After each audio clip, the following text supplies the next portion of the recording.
안녕하세요. 보험 놈놈놈의 이 팀장 성총무 윤보험입니다. 주말 잘 보내셨어요? 네. 뭐 하셨어요? 저는 고향에 오랜만에 가가지고 코로나 때문에 아무 때도 못 가고 집콕했습니다. 대구도 2.5단계인가요? 아니 아직 2단계다. 2단계라고. 이 팀장님은 뭐 하셨어요? 저는 주말 내내 상담하고 설계하고 상담하고 설계하고 역시 평일이랑 틀린 게 없어요. 일 잘하시는 분은 틀리시네. 우리 성청구님은 저는 바다에서 서핑했습니다. 눈 오는데? 눈 많이 오더라고요. 바다에 이렇게 동동 떠 있는데 내가 여기서 뭐 하나 싶더라고. 오늘은 무슨 얘기 할까요? 오늘도 뭐 지난주처럼 그냥 상담 사례 한번 얘기해 볼까요? 특별히 얘기하실 거 있으신 분? 제가 먼저 얘기하겠습니다. 저는 윤보험님이 먼저 얘기할 줄 알았어요. 네. 근데 이 얘기는 뭐 다들 일단 아실 거예요. 제가 저번 주 금요일날 사무실에서 좀 큰 소리를 질렀죠. 깜짝 놀랐어요. 버르장머리 없어가지고. 난 얘가 형인 줄 알았어요. 근데 오늘 제가 말씀드릴 내용이 상당히 정말 어이가 없었습니다. 왜냐면은 일단 저한테 상담을 주셨는데 3인 가족이셨어요. 보험료는 거의 100만 원을 내고 계셨어요. 그래가지고 저랑 상담을 통해 가지고 보험료를 거의 한 44만 3천 원 정도로 줄여드렸습니다. 디테일하다. 네. 이것도 보장을 빵빵하게 해서. 근데 이 옆에 있는 설계사가 꼬독질을 한 것 같더라고요. 안 봐도 비디오인데 한 달치 뭐 대납을 해주겠다고 자기한테 계약을 하라고. 아직까지 그런 사람 있어요? 많이 있을 거예요. 아직 많이 있을 거야. 근데 웃긴 게 이 아줌마가 또 그 설계사한테 또 넘어갔네. 한 달 보험료 때문에 나중에 어떻게 하려고? 근데 더 웃긴 건 얘한테 딜을 치네. 한 달치 보험료 내달라고. 그래서 뭐라 그랬어요? 제가 미쳤습니까? 뭐 저 같은 경우에도 뭐 한 건 안 받아도 뭐 그게 상관없어요. 역시. 근데 그렇게 대납이나 선물을 요구해서 계약하시는 분들 보면 거의 유지를 오래 못 하시더라고요. 다음번에는 2달치 내주는 사람한테 가요. 그렇죠. 그럴 수 있죠. 그래가지고 제가 또 상남자로서 네. 한번 또 확인을 해보니까 제가 설계를 하고 심사를 승인 맡은 거 그대로 그 설계사가 들고 가서 또 청약을 진행을 하고 있더라고. 이거 완전 양아치 설계사 아닙니까? 이 정도. 도둑놈이네, 도둑놈. 힘들었나 보네. 설계할 능력은 안 되고. 그러니까 요런 일이 또 있었어요. 오늘 윤보험님이 그럼 이렇게 약간 좀 양아치 설계사에 대해서 얘기를 했는데 이런 얘기 한번 나눠볼까요? 이 팀장님 있으세요? 뭐 피해야 될 설계사 유형이라든가 일단은 설계사들 피해야 될 유형 중에 저는 2가지가 있는데요. 첫 번째는 지인 설계사예요. 아는 사람 제일 무섭다. 제일 무섭죠. 네. 이게 지인 설계사라고 해서 나만의 보험을 맞게 설계를 해갖고 와서 이 사람의 필요한 보험을 해줄 것 같죠? 아니에요. 이게 다 짜여져 있는 보험을 가지고 와서 사인받는 사람밖에 안 되는 거예요. 그렇죠. 설계사는 매니저가 다 해주고. 네.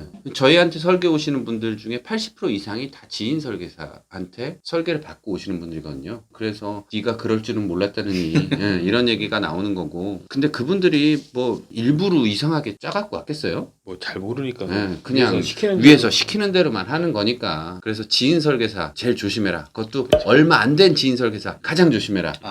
네. 그리고 또 하나는 철새예요. 철새.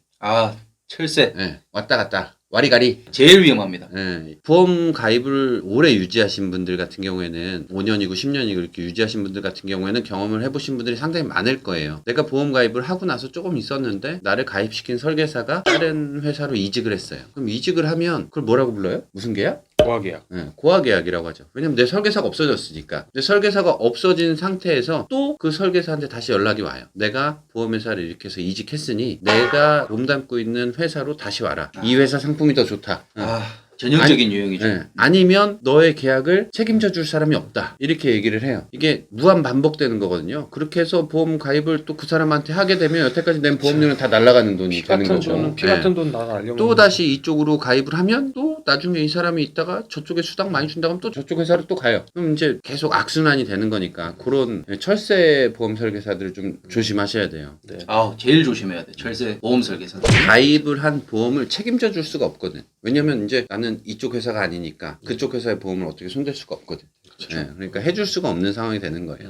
어쨌든 이 대납을 하는 것도 그렇고 이 수당을 쫓아서 회사를 이동하는 철새 설계사들도 그렇고 아무것도 잘 모르는 상태에서 지인한테 가서 그냥 계약만 받아오는 설계사들도 그렇고 약간 이게 보험 영업 시스템이 좀 잘못된 것 같아요. 설계사들도 문제지만 그 위에 있는 뭐 매니저나 지점장들도 좀 문제가 있는 것 같아요. 이게 보험 영업하는 설계사들 보면 뭐 시책이다 3W다 해서 SNS에 굉장히 열심히 나도 하는 거. 3W 30주 했어. 30주. 역시. 그럼 잘하시는 분이라고 3W30주면. 그러니까 주말에 네. 계속 일을 하시죠. 그렇게 SNS에다가 맨날 해외여행 가고 시계 자랑하고 차 자랑하고 뭐 이런 자랑질을 하는 설계사들 이렇게 들여다보면 자뻑 계약으로 죽어납니다. 그래서 신용불량자 되시는 분들 굉장히 많이 봤거든요. 진짜 많이 봤어요. 그런 사람도 있잖아요. 뭐 지금은 9시 30분 나는 지금 부산으로 가는 열차 뭐 이런 사람도 있잖아요. 굉장히 열심히 진짜 많이 산다. 봤어요. 나 진짜 열심히 산다 막 이렇게 네. 어필을 굉장히 하시는 분들. 근데 그분들 물론 잘하시는 분들도 계시지만 자세하게 들여다보면 굉장히 힘들어하시는 분 많이 계세요. 그래서 이분들은 어떻게든지 한번 내가 물면 계약을 해야 돼. 진짜 영혼까지 끌어가지고 들이대야 되거든요. 어떻게든 한 건이 계약 하나로 네. 수당을 확 받아 먹으려고 하는 네. 그런 시스템인 거죠. 그렇죠. 그런 부분들 굉장히 조심해야 돼요. 물리면 안 돼. 어떻게 그렇게 잘하세요? 뭐 많이 봤어요? 특히 지방 쪽에 계신 분들 서울 설계사가 더 잘한다 그래갖고 서울 설계사가 뭐 몇 시에 내려오기로 했다 이러면 상품이 이상해도 내려오게 한 게 미안해서 가입을 안 한다고 할 수도 없어요. 그쵸. 네, 그런 거 조심해야 그렇죠. 돼요. 그리고 또 하나 조심해야 될 건 제가 봤을 때 이게 제일 조심해야 될 것 같아. 뭐냐면 멍청한 설계사. 아, 네. 고지를 안 해도 될 걸 고지해서 뭐 부담보나 할증 아니면 또 거절까지 내버려. 그럼 거절했으면 말아야 되는데 이 회사 저 회사 다 찔러봐가지고 회사의 기록을 다 남겨놓는 거지. 그리고 또 상품의 특성을 제대로 파악을 못해서 무해지 상품을 30년 납으로 설계하는 거예요. 길게. 이런 무식한 설계사들은 진짜 조심해야 돼요. 요즘은 네. 고지 의무 같은 것도 많이 자주 바뀌다 보니까 그런 거를 제대로 파악하지 못해갖고 그냥 옛날에 그 생각을 가지고 고지 의무를 하시는 분들도 되게 많고요. 공부를 안 해요. 안 하죠. 절대. 네. 제일 무서운 거는 무식한 게 용감하다고. 그쵸. 네. 무식하고 용감한 설계사 진짜 조심해야 돼요. 네. 이거 고지 안 해도 3년 있으면은 보험금 받을 수 있다라는 이런 말도 안 되는 소리 하고 있고. 그러다 계약자들만. 네. 계약자들만 손해니까 그런 거 제일 조심하셔야 돼요. 어쨌든 이 보험 계약은 설계사라면 다 받을 수는 있지만 굉장히 장기간의 상품이고 그리고 사후 관리가 굉장히 중요한 상품이기 때문에 정말 신중하게 잘 선택하셔서 가입을 하셔야 돼요. 그렇죠. 또 보험이라는 게 또 1, 2년 내고 끝나는 게 아니기 때문에 그렇죠, 네. 우리는 회사 차원에서 계약을 관리를 해주니까 그쵸. 개개인이 그만두더라도 어차피 우리가 뭔가를 해준다기보다는 회사에서 와서 싸워주고 받아주고 할 수 있는 시스템이 되기 때문에 그렇죠. 그런 건 상관이 없는데 그냥 일반적인 보험회사들은 내가 그만두고 이쪽으로 이관하고 이 사람이 가갖고 전화해서 또 바꾸라고 하고 또 그만두면 또 이쪽으로 가고 사람들이 괜히 보험 설계사를 싫어하는 게 아니에요. 우리나라 시스템, 보험 설계 시스템이 보험 설계사를 피할 수밖에 없게끔 그렇게 만들어 놨어요. 어쨌든 이 보험은 설계사를 잘 만나서 가입을 하셔야 돼요. 그래서 이 설계사를 고르는 게 중요한데 보험 놈놈놈한테 문의를 하시면 바로 해결된다. 박수.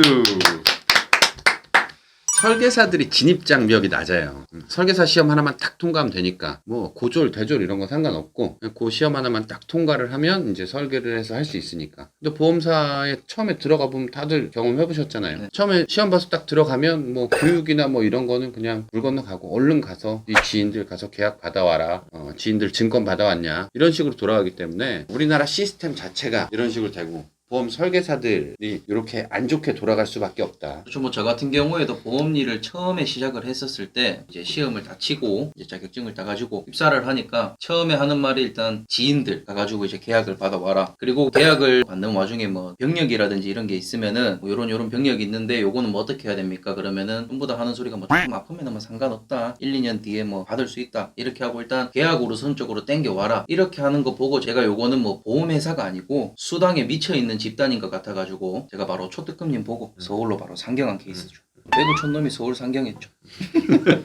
요즘 보면 뭐 TV 홈쇼핑이나 보험 방송 그리고 뭐 각종 SNS를 통해서 보험 가입을 할 수 있는 여러 가지 채널들이 있는데 이런데 현혹돼서 그렇게 혹하시지 마시고 저희 보험 놈놈놈한테 문의 주시면 바로 해결되니까 저희 놈놈놈한테 맡기시면 수천만 원, 수백만 원 아낄 수 있다. 그리고 뭐 어떤 주제를 가지고 또 이야기를 좀 듣고 싶은 게 있으시면은 뭐 밑에 댓글로 남겨주시면은 저희가 또 그 주제로 또 찾아뵐 거고 그 다음에 보험 상담을 좀 받고 싶으시다고 하면은 카카오톡 오른쪽 위 돋보기 모양 누르신 다음에 보험 놈놈놈이라고 치시고 채널 추가하신 다음에 채팅으로 문의 주시면은 저희가 또 다 답변을 해드리겠습니다. 오늘도 영상 재밌게 보셨다면 구독과 좋아요 꾹 눌러주세요.